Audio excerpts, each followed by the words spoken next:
Doctor Himanta Biswa Sarma যেতিয়াই অসমৰ মুখ্যমন্ত্ৰী হ'ল অসমৰ জাতি জনগোষ্ঠীবিলাকৰ উন্নয়নৰ পৰিলে স্তব্ধ হৈ গ'ল।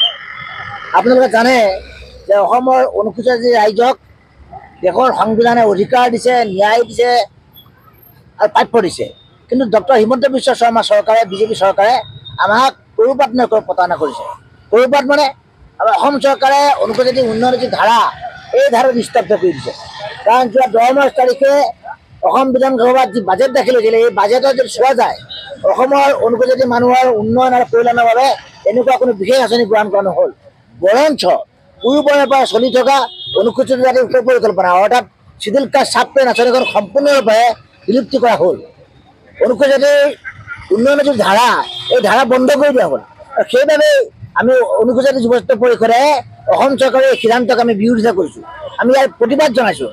বাজেটত অনুসূচিত জাতি ৰাইজক কৰা পতন আৰু প্ৰবঞ্চনা প্ৰতিবাদত ইতিমধ্যে 11 মাৰ্চ তাৰিখৰ পৰা আমি গুৱাহাটীত আমি একেধাৰে ধাৰাবাহিকভাৱে আমি ধৰ্ণা কৰিছোঁ, ধৰ্মৰ কৰিছোঁ, আন্দোলন কৰিছোঁ। অন্য কি 21 আৰু 22 মাৰ্চ তাৰিখৰ দিনা আমি আমৰণ অনশনত বহিছিলোঁ। এতিয়া যিহেতু বিধানসভাৰ অধিৱেশন সমাপ্ত হৈছে, গতিকে অসম চৰকাৰে এই বৈষম্য এই অন্যায়ৰ বিৰুদ্ধে আমি জিলাই জিলাই প্ৰতিবাদ আৰম্ভ কৰিছোঁ। জিলাই জিলাই প্ৰতিবাদ আৰম্ভ কৰিছোঁ অসম চৰকাৰৰ বঞ্চনা প্ৰতাৰণাৰ বিৰুদ্ধে। আজি ডিব্ৰুগড়ত হৈছে, আহি থকা সময়ত অসমৰ আটাইবিলাক জিলাত এই ধৰ্ণা ধৰ্মৰ কাৰ্যসূচী আন্দোলন কাৰ্যসূচী সম্প্ৰসাৰিত হ'ব। মুখ্যমন্ত্ৰীজনে আজি আমাক প্ৰতাৰণা আৰু প্ৰবঞ্চনা কৰিলে। ইয়াৰ লগে লগে অনুসূচিত জাতি নামত 15 বছৰ বিধায়ক হৈ বৰ্তমান অনুসূচিত জাতি উন্নয়ন মন্ত্ৰী হৈ থকা মন্ত্ৰী পীযুষ হাজৰিকাই বিশ্বাসঘাতী বুলি ভাবিছোঁ। কাৰণ নিজৰ জাতিটোক কৰা অন্যায় অবিচাৰৰ সময়ত মন্ত্ৰী পীযুষ হাজৰিকাই নীৰৱে চকুপুৰা খুলি ভাও লৈছে। ঠিক তাৰ লগে লগে অনুসূচিত জাতিৰ যিবোৰ বাকী যিসকল বিধায়ক আছে, কেৱল ভৱেন্দ্ৰ নাথ ভৰালী ডাঙৰীয়াৰ বাহিৰে বাকী সকলো বিধায়কে অনুসূচিত জাতিৰ প্ৰতাৰণা প্ৰবঞ্চনাৰ সময়ত নাকৰ তেল দি বিধানসভাত দিন সময় কটাইছে। গতিকে আমি সেইসকল বিধায়কক সকীয়াই দিছোঁ, যদি অনুসূচিত জাতিৰ প্ৰতাৰণা প্ৰবঞ্চনাৰ সময়ত নীৰৱে থাকে, চকুপুৰা খুলি ভাও লৈ থাকে, নিদ্ৰাত থাকে, তেতিয়াহ'লে সেইসকল বিধায়কৰ ঘৰ আৰু কাৰ্যালয় ঘেৰাও কৰা হ'ব। তাৰ লগতে সেইসকল বিধায়কৰ প্ৰতিনিধি পৰ্যন্ত আন্দোলন কাৰ্য চলিব।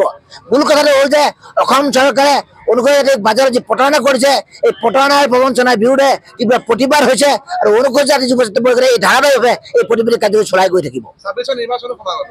নিশ্চয় নিশ্চিতভাৱে ক'ব লাগিব এটা কথা, অসম চৰকাৰৰ যিখন বাজেট 10 তাৰিখৰ দিনা ঘোষণা কৰিলে সেই বাজেটখনত অনুসূচিত জাতিৰ বাবে কোনো ধৰণৰ উন্নয়নমূলক আঁচনি গ্ৰহণ নকৰিলে।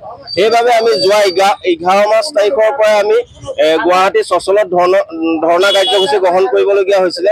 ইয়াৰ পিছত আমি যোৱা 21 মাৰ্চ তাৰিখে আমি আমৰণ অনশনৰ কাৰ্যসূচী গ্ৰহণ কৰিবলগীয়া হৈছিলে।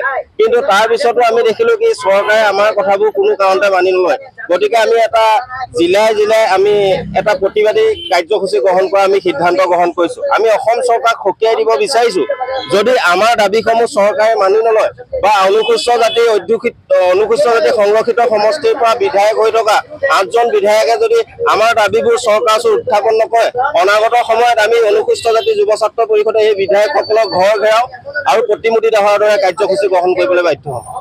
অসমত আছে অসমৰ আনটা বিধানসভা সমষ্টি অনুসূচিত সংৰক্ষিত সমষ্টি। গতিকে যদি অনুসূচিত ৰাইজে প্ৰতাৰণা প্ৰবঞ্চনা এনেদৰে কৰি থাকে, আমাৰ বাবে যদি বিশেষ পেকেজৰ পুঁজি নিৰ্ধাৰণ নকৰে, তেতিয়াহ'লে 26 নিৰ্বাচনত বাদে দিয়ক, কালিলৈ পৰহিলৈ হ'বলগীয়া পঞ্চায়ত নিৰ্বাচনত গাঁৱে গাঁৱে পঞ্চায়তে বিজেপি দল অসম চৰকাৰে বাধা প্ৰদান কৰাব। প্ৰয়োজন হ'লে অনুসূচিত জাতিৰ অধিকৃত সমষ্টিবিলাকত বিজেপিৰ নেতা পালিন্দাক লিখিত ঘোষণা কৰা হ'ব।